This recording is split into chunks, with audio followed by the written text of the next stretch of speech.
That's awesome. Oh, it's very good, very beautiful. Thanks. This is what we need to see. This is what in our world is an array of colors, an array of shape and sizes, an array of people, and that's one of the reasons why I'm really excited. Oh, this is awesome. Thanks. As you can see at MaCo Studio, we don't like to have like just one kind of style. Yes. Each is an author book, and each one is by a different author, and we love that because we don't want to be like there's a guideline, you have to draw like this or you're out. Right. We don't like that. Right, and that's what's great about the whole independent comic scene.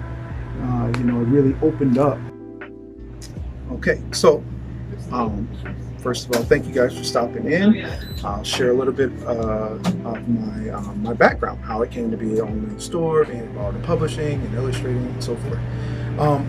So at a very young age, I'd say around 13, 14, friends of mine and myself, we all loved comic books. We wanted to write them and illustrate them, produce them. And so we would get out there, we were cutting grass and doing all kinds of different jobs to make money, and we felt that the first step was having a business card. I guess the business card meant we were in business to us.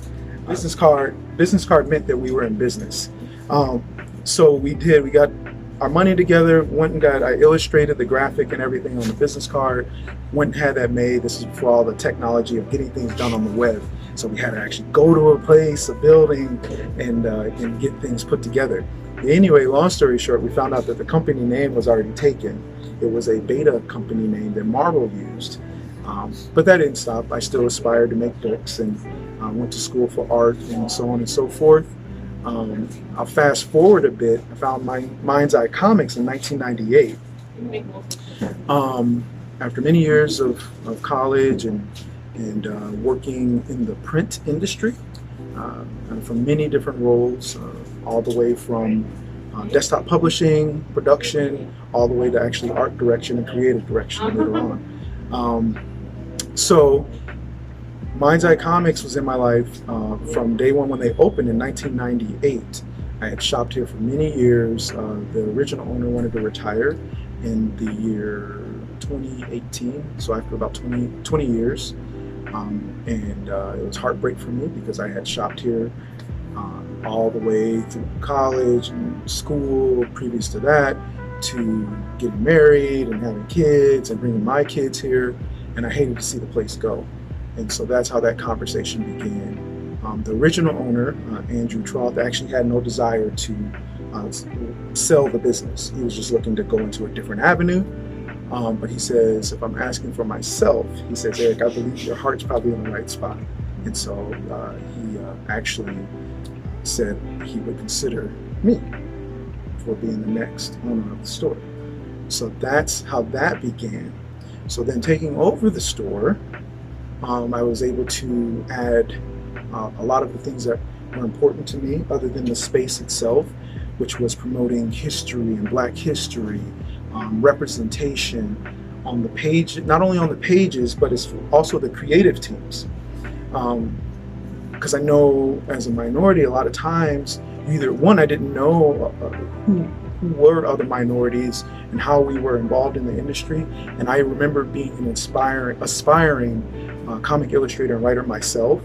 And I remember wanting to get my book, my dreams, my ideas on the shelves of comic book stores. So I thought, well, now I own the store.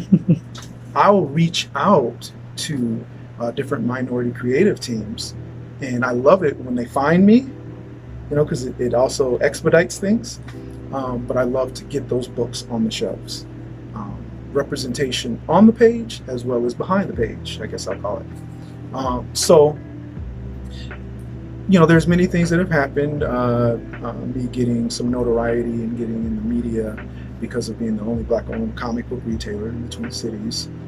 That has helped a lot in a tremendous way of letting many more people know what I'm about and what it is I'm trying to do.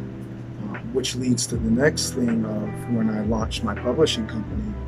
I met an individual, John Shadler, he actually came in to talk to me about putting some, he's a humanitarian, to put some of the books that he's been promoting on our shelves from overseas, from Ghana. And so that conversation led into my background, that I'm an illustrator and that I'm also an aspiring publisher. And I was actively working as a print brokerage once I left my other job. And so the first thing that I launched was a book that won the Nomo Award in Ghana, which was illustrated by Setter Fagaspi, which he landed, worked with Marvel Studios now from that book. He illustrated the first 2 issues of Black Panther Legends. Yes, yeah. And then he also illustrated for Misty Copeland, Bunheads, her latest book.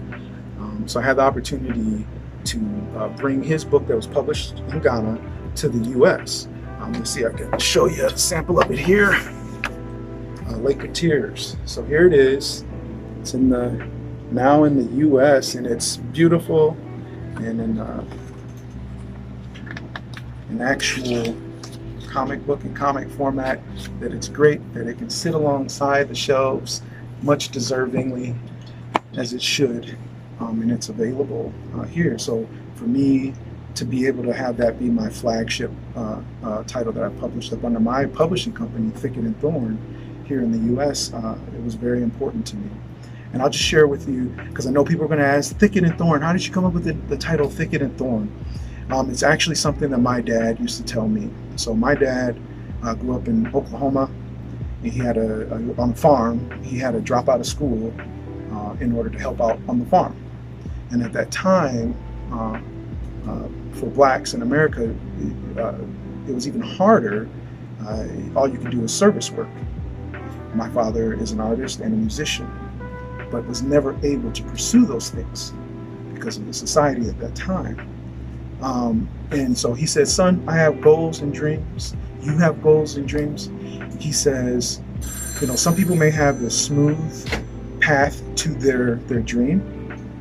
He goes, I may have to go through the thicket and the thorn. He goes, but when they get there, they'll see me too, because I will attain my dreams. And he says, and I want you to understand you can do the same thing. It doesn't necessarily mean when you have a dream, everything's going to be easy. He goes, if you have to go through the thicket and thorn, don't ever give up.